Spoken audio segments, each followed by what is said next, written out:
ఇవాళ జస్ట్ కథ చదవబోతున్నాను. ఈ కథ శ్రీపాద సుబ్రహ్మణ్య శాస్త్రి గారు రాశారు. శ్రీపాద సుబ్రహ్మణ్య శాస్త్రి గారి గొప్పతనం ఏంటంటే చాలా వరకు కథలు డైలాగ్తో నడిపిస్తారు. 2 క్యారెక్టర్స్ ఉంటాయి, ఒకళ్ళు ఒక మాట చెప్తారు, దానికి సమాధానం 2 వారు చెప్తారు. సో మొత్తం డైలాగ్లోనే నడుస్తుంది కథ. సో డైలాగ్లో మొత్తం మనకి కథ పూర్వం పరం అన్నీ తెలుస్తాయి. ఈ కథ బొబ్బిలి యుద్ధం కథ అన్నమాట. విజయరామరాజు బొబ్బిలి మీద దాడి చేస్తాడు. యుద్ధం జరుగుతూ ఉంటుంది. బొబ్బిలి యుద్ధం ఓడిపోయే పరిస్థితి వస్తోంది అనిపిస్తుంది రంగారాయణికి. అతను పంపిస్తాడు అంతఃపుర జనాలు ఉంటారు కదా, స్త్రీలు ఉంటారు కదా, వాళ్ళందరినీ చంపేయమని చెప్పేసి తన మనిషిని పంపిస్తాడు వాళ్ళ మార్గం తగ్గించడం కోసం.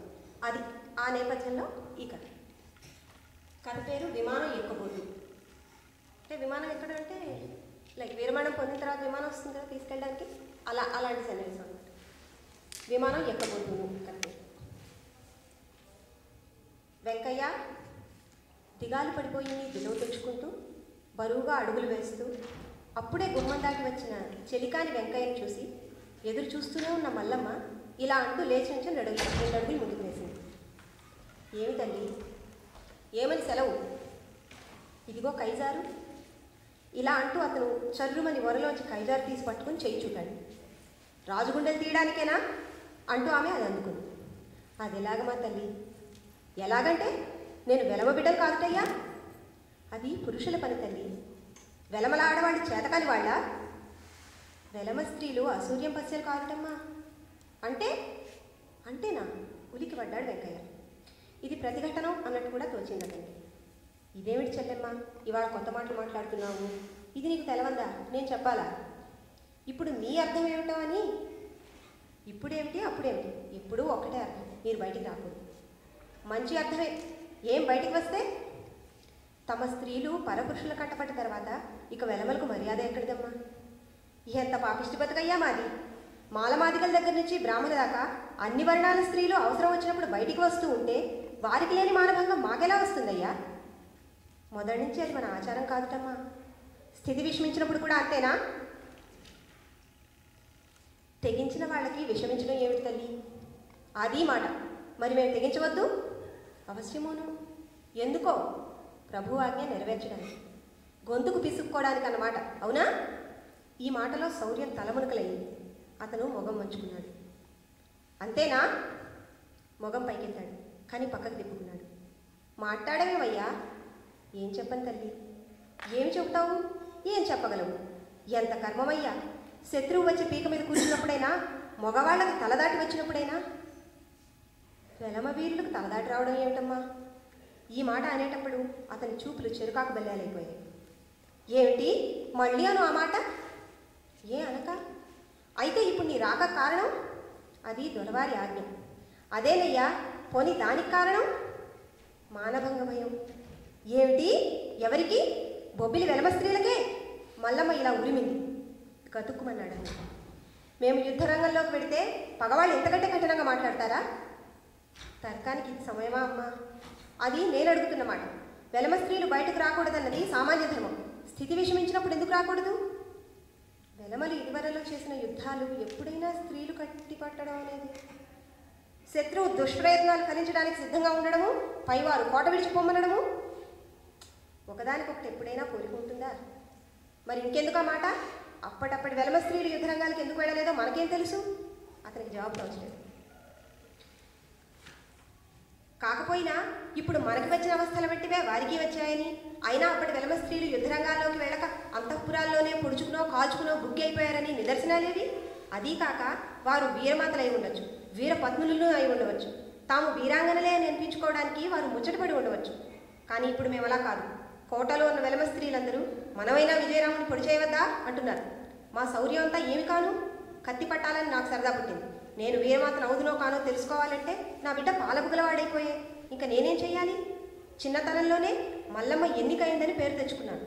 నీ ప్రభువుకి తగిన రాణిని అనిపించుకున్నాను. మరి ఇక విజయరాముడి పాలిట మహిషాసురమర్దని అనిపించుకోవద్దుటయ్యా? ఈ మాటలతో వెంకయ్య చెవులు గడ్డుపడ్డట్టయిపోయాయి. ఏమంటావు వెంకయ్య? ఏదో అనబోయాడు, కానీ మాట రాలేదు. వెలమల ప్రయత్నాలు వ్యర్థమైనప్పుడు, వెలమదరుల శౌర్యం నిస్తేజమైనప్పుడు ఏమన్నావు తల్లి? ఇలా అంటూ అతను ఉద్రిక్తుడైనాడు. ఈ మాటలో అతని శౌర్యం అంతా మూర్తిభవించింది. ఉలిక్కి పడకు, నీవు ఇప్పుడేం చేయడానికి వచ్చావో తెలుసుకుని మరీ మాట్లాడు. చూడు, బొబ్బిలి వెలమవీరుల ప్రతాపం మొక్కబోయినప్పుడు వినలేనమ్మా, సహించలేను. నువ్వు ఇక ఈ ధోరణి మార్చకపోతే నా రక్తం ఉడికెత్తిపోయి అతని చెయ్యి గభీమని కైజారు మీదకి పోయింది. ఇంకా ఎప్పుడో ఉడికెత్తుతుంది, ఇప్పటికి మంచుగడ్డలాగే ఉంది కదూ. హరహర మహాదేవ్. చెల్లెమ్మ ఇలా అంటూ పళ్ళు పటపటా కొరుకుతూ కైజారు చూస్తూ నిప్పులు కక్కుతూ పైకి చూశాడు. వీరావేశంతో అతని శరీరం ఆపాదమస్తకం మెరుపుతీగా అయిపోయింది. కానీ ఆ చూపులకు నేనేం చెప్పాను, నువ్వేం చేస్తున్నావు అంటూ కసురుతున్నట్టు రంగారావు ఉగ్రముఖం కనబడింది. వెంటనే గభీమన ఉద్రేకం అడ్డుపడిపోయింది, ముఖం వాలిపోయింది. దంతఘర్షణం క్రమాంతరంలో తగ్గుతుండగా తల్లి తల్లి తల్లి అని ఆగి ఆగి పలుకుతూ అతనిది నిట్టూర్పులుగా మార్చేశాడు. చెయ్యి తోటకూర కాడిలాగా వేలాడిపోయింది. ఈ బుస్సలు, ఈ చల్లాబడిపోవడం మల్లమ్మకు ఏవ పుట్టించాయి. బీరాలకా విరోధులు నొంగుతారు. ఒక్కరోజుకే నిరాశ చేసుకోవాల్సి వచ్చినప్పుడు వెలమలకి ఇంకా మర్యాద అంటే ఏమిటయ్యా? నిజంగా ఇప్పుడు బొబ్బిలి వెలమల రక్తం ఉడికెత్తే స్థితిలోనే ఉంటే శత్రువు ఇంకా అలా కులుపుతూ ఉంటాడా? ఏం దుష్కాలం వచ్చి పడింది. కాలం దుష్టమైపోయింది కనుకనే ప్రభు ఆజ్ఞ ఇలా ఉంది. తప్పు తప్పు. కాలం దుష్టమైపోయింది కనుకనే స్త్రీలు కూడా కత్తిపట్టాలి. వీరాది వీరుడయ్యుండుని బొబ్బిలి మీదకి రాజు సొంతంగా రాలేకపోయాడు. వజ్రాల వంటి మహాయోధులు పదుగురుండినా అతడు తురకల సాయం పుచ్చుకున్నాడు. దాని ఆంతర్యం మీరు ఏమైనా గ్రహించగలిగారా? ఇలాంటి స్థితిలో స్త్రీల సాయం పుచ్చుకోవడం వెలమలకు లజ్జాకరణం కాదని ఊహించలేరా వెలమలు? అతనేదో అనబోయాడు, కానీ అంతలో పైగా పురుషులు స్త్రీలను కోరడం కాదు, ఇది స్త్రీలే ఉరుకుతామనడం. భేదం ఏమైనా తెలిసిందా? ఫలితమా వెర్రివాడా? రాజు బొబ్బిలి మీదకు సొంతంగా రాలేకపోయాడంటే అది అతనికి స్త్రీత్వం కాదుటయ్యా. అలాంటి శత్రువును బొబ్బిలి వెలమ దొరసాన్లే పరిమారిస్తే ఫలితం ఎంత చక్కగా ఉంటుందో ఊహించుకోలేవుటయ్యా.